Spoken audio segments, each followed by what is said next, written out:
आज का हमारा टॉपिक है विद्युत फ्लक्स। ओके, विद्युत फ्लक्स को समझने के लिए हम दैनिक जीवन का एक उदाहरण ले लेते हैं। मान लेते हैं यहाँ पर कोई द्रव प्रवाहित हो रहा है और इस प्रवाहित द्रव की दिशा के लंबवत हम एक पृष्ठ रख देते हैं, तो हम क्या देखेंगे कि इस पृष्ठ से होकर कुछ द्रव प्रवाहित होगा। प्रति सेकंड जितना द्रव इससे होकर प्रवाहित होगा वो क्या कहलाएगा, इस पृष्ठ से संबद्ध द्रव का फ्लक्स कहलाएगा।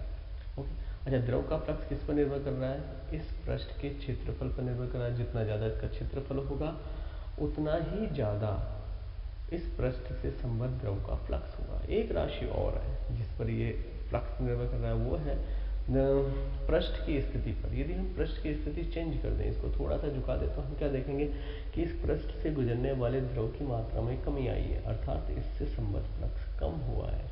और यदि मैं इस पृष्ठ को द्रव प्रवाह की दिशा में ही रख दूं, तो इससे कोई भी द्रव प्रवाहित नहीं होगा, अर्थात इस पृष्ठ से संबद्ध द्रव का फ्लक्स कितना हो जाएगा, शून्य हो जाएगा।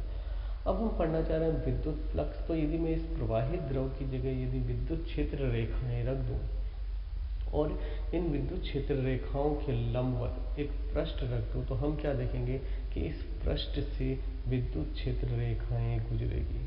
जितनी विद्युत क्षेत्र रेखाएं इस लंबवत पृष्ठ से गुजर रही है, वही क्या कहलाएगा, इस पृष्ठ से संबद्ध विद्युत फ्लक्स कहलाएगा। तो हम विद्युत फ्लक्स को परिभाषित कर सकते हैं कि विद्युत क्षेत्र में स्थित किसी पृष्ठ से गुजरने वाली लंबवत बल रेखाओं की संख्या उस पृष्ठ से संबद्ध विद्युत फ्लक्स को प्रदर्शित करती है।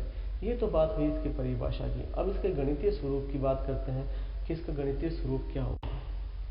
तो मान लेते हैं हमारे पास कि ये विद्युत क्षेत्र रेखाएं हैं और इस विद्युत क्षेत्र रेखाओं में हमने एकांक क्षेत्रफल रखा है, और हम ये जानते हैं कि एकांक क्षेत्रफल से गुजरने वाली बल रेखाओं की संख्या किसको प्रदर्शित करेगी, विद्युत क्षेत्र को प्रदर्शित करेगी। तो एकांक क्षेत्रफल से गुजरने वाली बल रेखाओं की संख्या क्या है, विद्युत क्षेत्र को प्रदर्शित कर रही है।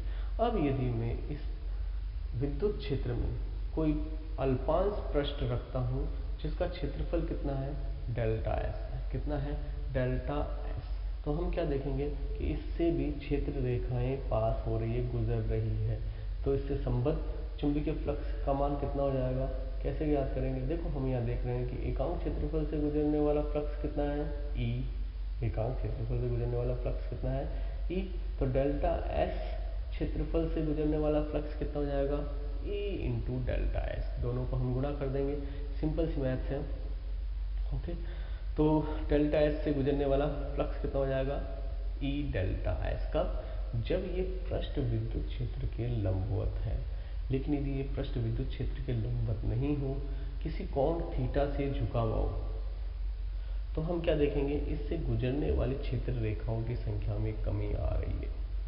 ओके, अर्थात इससे संबद्ध चुंबकीय फ्लक्स परिवर्तित हो रहा है, अर्थात कम हो रहा है।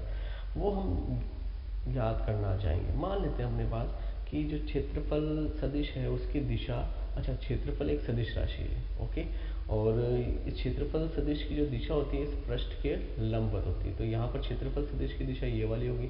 तो मान लेते हैं क्षेत्रफल सदिश की दिशा और विद्युत क्षेत्र की दिशा के बीच का कोण कितना है, थीटा है। कितना है, थीटा है। ओके, तो हम वापस देख रहे हैं यहाँ पर कि विद्युत क्षेत्र और क्षेत्रफल अल्पांश सदिश के बीच का कोण कितना है, थीटा है। और विद्युत फ्लक्स की परिभाषा हमें क्या कहती है कि विद्युत पृष्ठ में, विद्युत क्षेत्र में स्थित किसी पृष्ठ से लंबवत गुजरने वाली क्षेत्र रेखाओं की संख्या विद्युत फ्लक्स के बराबर होती है। तो ये क्षेत्रफल तो हमारे लंबवत है नहीं, तो हमको क्या करना पड़ेगा, इस क्षेत्रफल का विद्युत क्षेत्र की दिशा के लंबवत एक घटक लेना पड़ेगा। हम यदि बात करें क्षेत्रफल सदिश की, तो हम इस क्षेत्रफल सदिश का भी घटक लेंगे विद्युत क्षेत्र की दिशा में। तो विद्युत क्षेत्र की दिशा में इस क्षेत्र सदिश का घटक कितना हो जाएगा, डेल्टा एस कॉस थीटा। कितना हो जाएगा, डेल्टा एस कॉस थीटा। में हम थोड़ी देर पहले हमने ये पढ़ा था कि डेल्टा एस क्षेत्रफल से गुजरने वाले क्षेत्र रेखाओं की संख्या कितनी है, ई इंटू डेल्टा एस। अब हमारे पास क्षेत्रफल कितना रह गया, डेल्टा एस कॉस थीटा। तो इस डेल्टा एस कॉस थीटा से गुजरने वाली क्षेत्र रेखाओं की संख्या कितनी हो जाएगी, ये हो जाएगी हमारे पास E delta S cos theta. क्या हो जाएगी, E delta S cos theta. और यही जो राशि है वो क्या प्रदान करेगा हमको, विद्युत फ्लक्स प्रदान करेगा। तो किसी क्षेत्रफल अल्पांश डेल्टा एस से गुजरने वाला फ्लक्स कितना हो जाएगा, डेल्टा फाई। इसको हम विद्युत फ्लक्स को किससे प्रदर्शित कर रहे हैं, फाई से, और क्षेत्रफल अल्पांश से गुजर रहा है इसलिए हम इसको लिखेंगे डेल्टा फाई। तो डेल्टा फाई बराबर कितना हो जाएगा, ई delta S cos of theta. Okay. अच्छा, हमने अदिश गुणा के बारे अदिश गुणा में पढ़ा, 11th क्लास में हमने पढ़ा था अदिश गुणा के बारे में कि ई और डेल्टा एस दोनों सदिश राशि है और यहाँ पर कॉस थीटा है, तो इसको हम डॉट प्रोडक्ट के पदों में लिख सकते हैं। तो इसको हम कैसे लिख सकते हैं, ई डॉट डेल्टा एस। तो विद्युत फ्लक्स कितना हो जाएगा, डेल्टा फाई बराबर E delta S cos of theta बराबर ई डॉट डेल्टा एस। ये तो हमने यहाँ पर माना है कि यहाँ पर जो विद्युत क्षेत्र है वो एक समान है, लेकिन यदि विद्युत क्षेत्र एक समान नहीं हो और जो पृष्ठ है वो भी समतली नहीं हो, 3D के अंदर हो, तो उस वाली स्थिति में क्या स्थिति बनेगी। मान लेते हैं हमारे पास यहाँ विद्युत क्षेत्र है और इसकी दिशा भिन्न भिन्न बिंदुओं पर भिन्न भिन्न है, ओके, और परिमाण भी भिन्न भिन्न है। इसमें हमने कोई एक असमतलीय पृष्ठ रखा है, तो हम क्या देखेंगे कि यहाँ पर प्रत्येक बिंदु पर विद्युत क्षेत्र और क्षेत्रफल सदिश की दिशा भिन्न भिन्न होगी। जैसे हमने यहाँ पर ये अल्पांश क्षेत्रफल लिया है, तो यहाँ पर विद्युत क्षेत्र की दिशा ये वाली है और क्षेत्रफल सदिश की दिशा ये वाली, दोनों के बीच का कोण थीटा है। अब हम कोई दूसरा क्षेत्रफल अल्पांश लें तो हम क्या देखेंगे कि इस बिंदु पर विद्युत क्षेत्र की दिशा परिवर्तित हो गई है, साथ में क्षेत्रफल सदिश की दिशा भी परिवर्तित होने से दोनों के बीच का जो कोण है वो भी परिवर्तित हो गया है। ओके। ऐसी परिस्थिति में हम इस पृष्ठ से निकलने वाले फ्लक्स को ज्ञात करना चाहते हैं, तो हमको क्या करना पड़ेगा, इस संपूर्ण पृष्ठ को अल्पांशों में विभक्त करना पड़ेगा। छोटे छोटे अल्पांशों में हम इसको विभक्त करेंगे और प्रत्येक अल्पांश से गुजरने वाला फ्लक्स ज्ञात करेंगे और बाद में क्या करेंगे, सभी अल्पांशों से गुजरने वाले फ्लक्स को जोड़ देंगे। इसके लिए हम मान लेते हैं कि यहाँ पर कोई क्षेत्रफल अल्पांश है जिसका क्षेत्रफल है डेल्टा एस, और यहाँ पर विद्युत क्षेत्र की दिशा और क्षेत्रफल सदिश के बीच का जो कोण है वो है थीटा। तो इस अल्पांश क्षेत्रफल से गुजरने वाला फ्लक्स कितना हो जाएगा, जाहिर हम पढ़ चुके हैं, कितना हो जाएगा, डी फाई बराबर ई डॉट डेल्टा एस। ओके। अब हमको क्या करना है, संपूर्ण पृष्ठ से संबद्ध फ्लक्स ज्ञात करना है। तो इसी तरह से हम क्या करेंगे, सभी अल्पांशों से निर्गत फ्लक्स ज्ञात करेंगे और बाद में सबको जोड़ लेंगे। तो संपूर्ण पृष्ठ से गुजरने वाला फ्लक्स कितना हो जाएगा, फाई बराबर समीशन, ये समीशन जोड़ का निशान है, मतलब सभी अल्पांशों से निकलने वाले फ्लक्स को जोड़ना चाहते हैं तो उसके लिए हमने ये साइन लगाया है, समीशन ई डॉट डेल्टा एस। ओके। अब यदि हमारे पास यदि अल्पांश बहुत छोटा हो, इस अल्पांश को हम इतना छोटा मान रहे हैं, इसका क्षेत्रफल इतना छोटा मान रहे हैं कि 0 के लगभग बराबर है, तो उस स्थिति में समीशन का जो चिन्ह है वो समाकलन के चिन्ह में परिवर्तित हो जाता है। तो हमारे पास इस पृष्ठ से संबद्ध फ्लक्स कितना हो जाएगा, फाई बराबर sine of integration E dot delta S. अब यदि ये पृष्ठ बंद होता, बंद पृष्ठ, जैसे एक गोला है तो गोला एक बंद पृष्ठ का उदाहरण है, तो इस तरह का होता, तो इस वाली स्थिति में इस सूत्र इस प्रकार चेंज हो जाता कि हम यहाँ पर जो समाकलन का निशान है वहाँ पर एक सर्किल लगा देते हैं। ये जो सर्किल लगाया है वो इसलिए लगाया गया है। ओके। तो बंद पृष्ठ से संबद्ध फ्लक्स कितना हो जाएगा, फाई बराबर साइन ऑफ इंटीग्रेशन, ये सर्किल है, ई डॉट डेल्टा एस। ओके। अब हम पढ़ेंगे कि किन किन परिस्थितियों में विद्युत फ्लक्स का मान धनात्मक, ऋणात्मक अथवा शून्य हो सकता है। इसके लिए हम मान लेते हैं ये कोई बंद पृष्ठ है जिसमें कोई एक धनात्मक आवेश है, और हम ये जानते हैं कि धनात्मक आवेश के कारण जो विद्युत क्षेत्र रेखाएं उत्पन्न होती है उनकी दिशा त्रिज्य दिशा में बाहर की तरफ होती है। तो हम क्या देखेंगे, इस पृष्ठ से विद्युत क्षेत्र रेखाएं बाहर की तरफ निकलेगी। ओके। अब विद्युत फ्लक्स के बारे में अध्ययन करना चाहते हैं तो हमको जाहिर एक अल्पांश लेना पड़ेगा।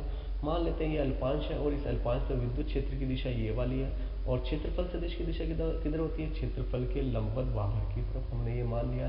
तो दोनों के बीच का कोण थीटा है। अब हम क्या देख रहे हैं कि इस स्थिति में दोनों के बीच का जो कोण है वो 0 व 90 के बीच में, और हम ये जानते हैं कि कॉस थीटा का जो मान है 0 व 90 के बीच में धनात्मक होता है। अब विद्युत फ्लक्स का सूत्र हमारे पास डेल्टा फाई बराबर E delta S cos of theta. इसमें ई एक धनात्मक राशि होती है और डेल्टा एस भी एक धनात्मक राशि होता है, और कॉस थीटा भी धनात्मक आ रहा है। तो नेट अपने पास फ्लक्स कितना आ जाएगा, धनात्मक आ जाएगा। इससे निष्कर्ष निकल रहा है कि यदि हमारे पास कोई बंद पृष्ठ है और उससे निर्गत जो क्षेत्र रेखाएं हैं नेट बाहर की तरफ निकल रही है, तो उस स्थिति में उस पृष्ठ से संबद्ध फ्लक्स का मान धनात्मक होगा।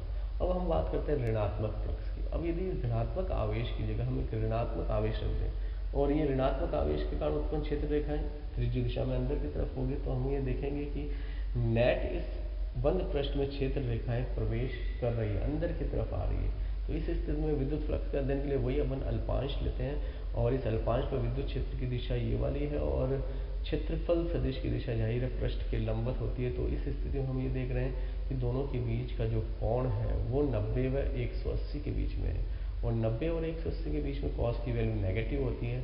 और सूत्र हमारे पास क्या, डेल्टा फाई बराबर E delta S cos of theta. E और डेल्टा एस धनात्मक है और यहाँ कॉस थीटा ऋणात्मक है, तो नेट फ्लक्स हमें क्या मिलेगा, ऋणात्मक मिलेगा। इसका मतलब ये हुआ कि यदि कोई बंद पृष्ठ में नेट क्षेत्र रेखाएं अंदर की तरफ प्रवेश कर रही है तो उससे संबद्ध विद्युत फ्लक्स ऋणात्मक होगा। अब यदि हमारे पास कोई पृष्ठ है उसमें कोई आवेश उपस्थित नहीं है, तो हम क्या देखेंगे कि जितनी क्षेत्र रेखाएं प्रवेश कर रही है उतनी की उतनी बाहर निकलेगी। तो इस स्थिति में नेट फ्लक्स क्या हो जाएगा, शून्य हो जाएगा। तो इससे एक महत्वपूर्ण निष्कर्ष ये भी निकल रहा है कि यदि कोई बंद पृष्ठ है और उससे संबद्ध फ्लक्स का मान शून्य है, तो उसके अंदर नेट आवेश कितना होगा, शून्य होगा।